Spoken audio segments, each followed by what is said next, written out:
This is the first movie I've ever seen where the on-set drama is more interesting than the actual movie itself. Don't Worry Darling is the new psychological horror movie, if you want to call it that, directed by Olivia Wilde and even co-starring her. It stars Florence Pugh and Harry Styles, of all people, as a happily married couple that lived in this nice, superior, luxurious neighborhood during the 50s, in which Florence Pugh plays a stay-at-home wife, and Harry Styles is the typical going to business in a suit husband. Life's all dandy and all, but Florence Pugh starts to notice some odd sequences of events and how some people are acting very suspicious, and she starts to suspect that something is up with this very suspicious neighborhood. Don't Worry Darling looked like it could have been a decent film, honestly. The trailers didn't necessarily wow me, but I was curious about it, and I thought Booksmart was an alright film. I mean, it's not the same type of film this is, but I thought Olivia Wilde directed that movie fine. So I was mildly curious about what Don't Worry Darling had to offer. And let's just say, let's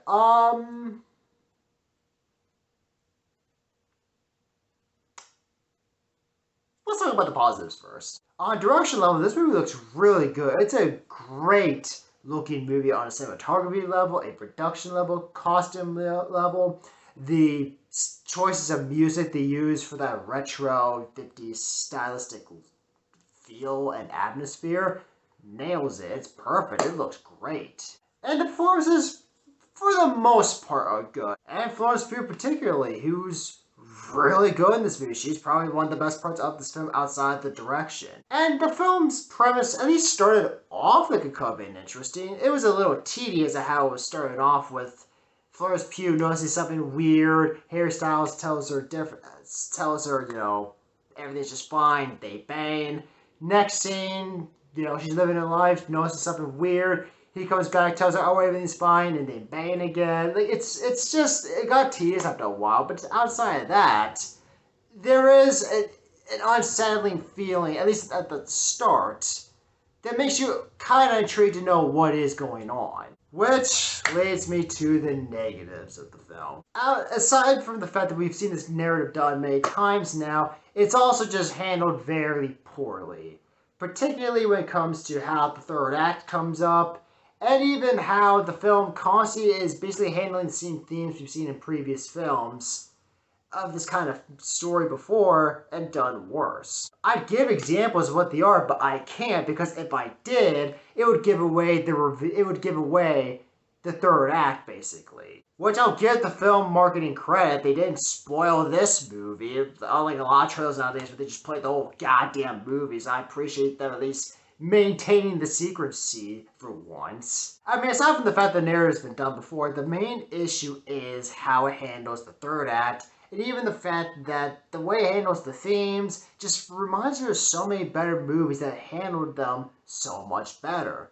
And I can't give away those examples, particularly one off the top of my head that released back in the 70s and handled it much better. And in fact, actually, I thought it was a creepier film compared to this. But I can't say it without giving away the reveal. There's no way I can give any examples of it without revealing the third act, which honestly, I won't spoil it, but honestly, you're gonna figure it out pretty quickly, honestly, because by the halfway point, you can kind of guess where it's gonna go. And honestly, in context of the whole film, I thought the third act was just kind of silly, honestly. It was hard for me to take it seriously. And when it comes to the themes, I'm all up for what they're trying to talk about, but the problem is it's handled in a way that makes you appreciate older films where they were actually written better, because the dialogue here gets pretty cringy at times, and they very much ham-fist the point of the film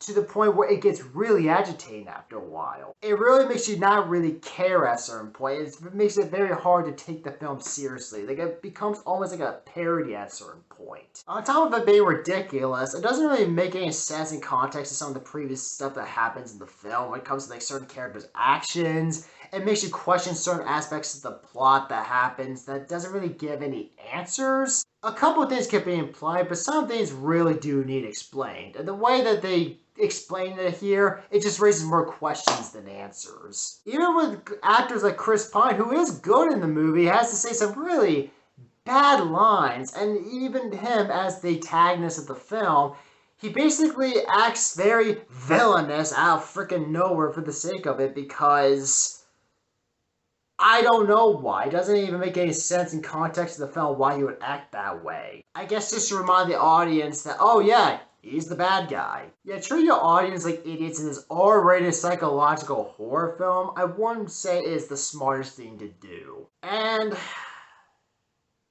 there's Harry Styles, who is obviously not an actor. There's one scene out of the movie I thought he was fine. It was a scene where he was making dinner. That was actually not bad. That was like the one scene in the movie he was actually kind of charismatic in a way. Outside of that scene, I didn't buy his performance whatsoever. He just came off as someone who was just reading lines and that was it. And when you got Florence Pugh acting opposite, giving it her all against a wooden block of an actor, it makes you actually kind of appreciate her performance more because she's basically carrying the movie herself. Like, she's going to need to go to the chiropractor after this for the back pain she went through carrying this freaking movie. I really do feel the Chris Pine memes because, man, they're very relatable. Harry Styles cannot act to save his life. I'm starting to realize now why he didn't say much in Dunkirk. Even the one scene where he loses his mind and basically just loses it completely. Again, I didn't buy it. He looked like he was just, I'm acting! That's what it came off as. Nowhere was it believable, and nowhere is there any chemistry between him and Florence Pugh. You can make them kiss face all the time and bang, but it doesn't make it convincing that they have good chemistry. And then there's some scenes that was just there for the sake of being pretentious, and that was it. Like there's some odd transitioning scenes that just happened for the sake of being pretentious for no reason, and that's it. But yeah, I didn't like this movie, as you can tell. It may have a very good direction. The premise does have an interesting story despite it being very familiar, and the cast, for the most part, outside of Harry Styles, is very good, especially Florence Pugh, who is great. But again, the third act just ruins the entire story, honestly. Just leaving more questions than answers and plot holes. The writing is just not that good. It just keeps reminding you of better movies that this movie is very much taking influence from. If I had to rate this movie, I'd give it a 4 out of 10. I can see some people liking this movie, but I don't think this movie is worth seeing in theaters at all. My recommendation is to just wait till it comes out on demand and give it a rent if you're still curious about watching it after seeing the trailer. Other than that, I recommend just skipping this movie instead.